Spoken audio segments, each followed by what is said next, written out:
Amazing world के मुअज़्ज़िज़ नाज़रीन, अस्सलाम वालेकुम। नाज़रीन, जितने भी तुर्की चैनल्स पर तारीखी ड्रामे चल रहे थे उनके सीजन अब एंड हो चुके हैं।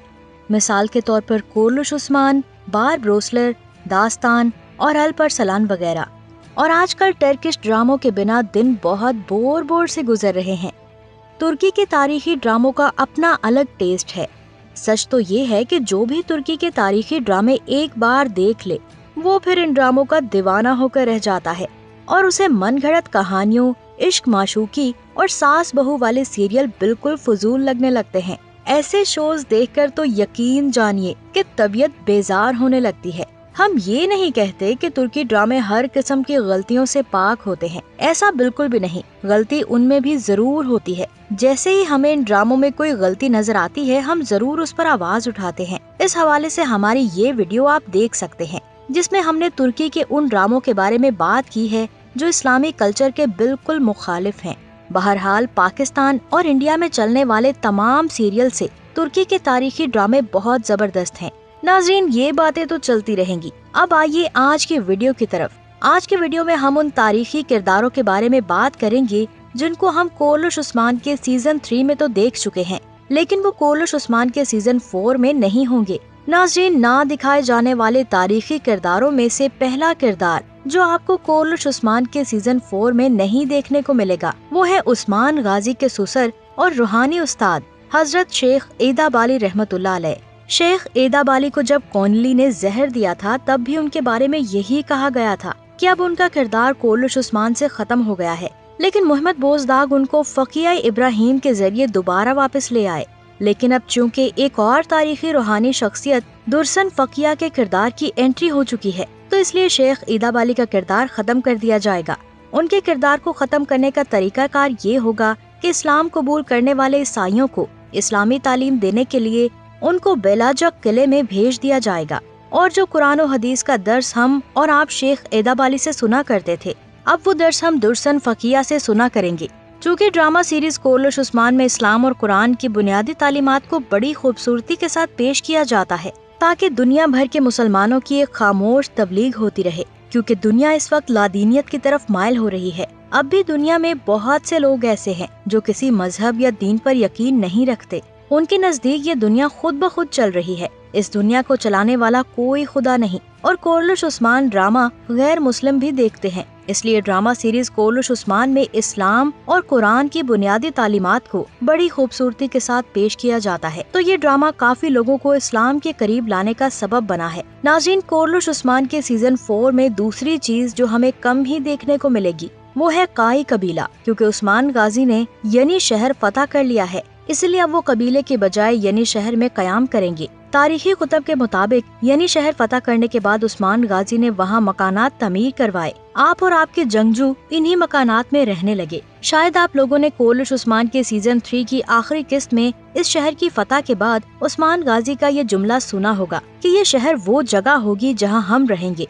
तारीखी कुतब के मुताबिक उस्मान गाजी और आपके जंगजुओं की बकिया जिंदगी इसी शहर में गुजरी और उस्मान गाजी की वफात भी इसी शहर में वाक़ हुई।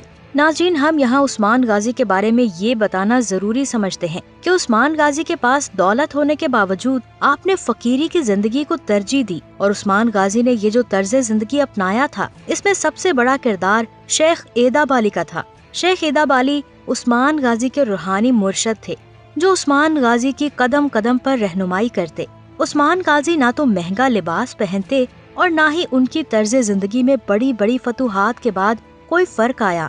ये उस्मान गाजी के मकसद की बुलंदी थी या फिर अल्लाह ने खुलूसे नियत की वजह से उनकी कायम करदा सल्तनत को 623 साल तक बाकी रखा। नाज़रीन, इंतहाई अहम किरदार जो कि हम सीजन 3 में देख चुके हैं लेकिन वो कोर्लुश उस्मान के सीजन 4 में नहीं होंगे, वो है कोसा मिखाइल। जैसे कि आप देख चुके हैं कि कोसा मिखाइल का इस्लाम कबूल करने के बाद नाम नहीं बदला गया और उस्मान गाजी ने कोर्लुश उस्मान के सीजन 3 की आखिरी इकसात में कोसा मिखाइल को कहा था कि वो बोरसा जाकर उनके लिए जासूसी करे। बज़ाहिर तो ऐसा मालूम होता है कि जब उस्मान गाजी बोरसा शहर पर हमला करेंगे तो तब उस्मान गाजी और कोसा मिखाइल की दोबारा मुलाकात होगी, लेकिन हो सकता है कि ड्रामे के दरमियान में राइटर का जहन बदल जाए اور وہ کوسا میخائیل کو دوبارہ ڈرامے میں لے آئے۔ تاریخی کتب کے مطابق کوسا میخائیل نے عثمان غازی کے بیٹے اورحان غازی کے ساتھ جنگوں میں شرکت کی تھی، اسی لیے عثمانی تاریخ میں کوسا میخائیل کی اولاد کو بڑی اہمیت دی گئی ہے۔ اور یاد رہے کہ آپ کی اولاد تاریخ میں میخائیل اوغلو کے نام سے مشہور ہے۔ ناظرین، کورلش عثمان کے سیزن 4 میں نہ تو سلجوق سلطنت ہوگی اور نہ ہی سلطان مسعود، بس اب ڈرامے میں آپ کو ان کے صرف نام ہی سننے کو ملیں گے۔ ڈرامے کے دوران ہی یہ بتا دیا جائے گا کہ سلطان علاؤالدین سوم نے منگولوں کے خلاف کھڑے ہو کر بغاوت کرنے کی کوشش کی، جس کے جواب میں منگولوں نے سلطان علاؤالدین کو قتل کر کے دوبارہ سلطان مسعود کو تخت نشین کر دیا، اور پھر ان کے منگولوں کے ساتھ تعلقات خراب ہو گئے اور منگولوں نے انہیں بھی قید یا قتل کر کے سلجوق سلطنت کا خاتمہ کر دیا۔ سلجوق سلطنت کے خاتمے کے بعد کئی خود مختار عمارتیں وجود میں آئیں۔ سلطنت عثمانیہ بھی انہی خود مختار ریاستوں میں سے ایک تھی۔ سیزن 4 میں اب یہ دکھایا جائے گا کہ عثمان غازی نے سلجوق سلطنت کے خاتمے کے بعد کیسے ترک قبائل کو متحد کیا اور اپنی آزاد ریاست کی بنیاد ڈالی۔ ناظرین، کورلش عثمان کے سیزن 4 میں جو اہم کردار آپ کو دیکھنے کو ملیں گے وہ ہے عثمان غازی کا بیٹا علاؤالدین۔ جیسے کہ ہم اپنی اس ویڈیو میں بتا چکے ہیں کہ اورحان غازی اپنے والد کے ساتھ جنگوں میں شرکت کرتے، جبکہ علاؤالدین دینی تعلیم حاصل کرتے۔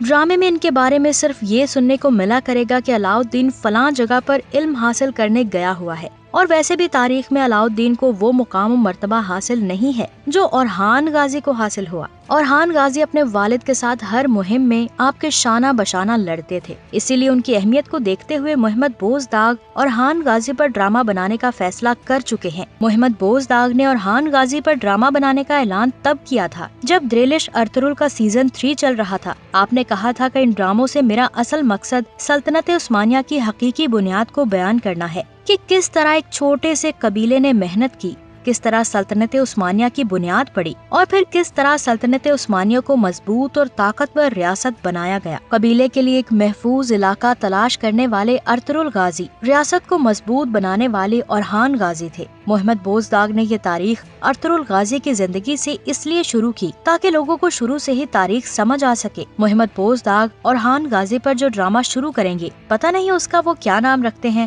کیونکہ وہ ہر ڈرامے کا ایک بامعنی نام رکھتے ہیں۔ جیسے کہ دریلش ارطغرل میں دریلش کا مطلب ہے نئی زندگی، کورلش عثمان میں کورلش کا مطلب ہے قیام، اور اورحان غازی نے ریاست کو طاقتور اور مضبوط بنایا تھا۔ اب پتہ نہیں ان کے بارے میں کیا نام تجویز کرتے ہیں۔ ہمارے خیال میں اورحان غازی کی زندگی پر بننے والے ڈرامے کا نام کرائل اورحان ہوگا، کیونکہ ٹرکش لینگویج میں کرائل کا مطلب مستحکم بنتا ہے۔ امید ہے آپ کو آج کی ویڈیو پسند آئی ہوگی۔ اپنا بہت سارا خیال رکھیں۔ اللہ حافظ۔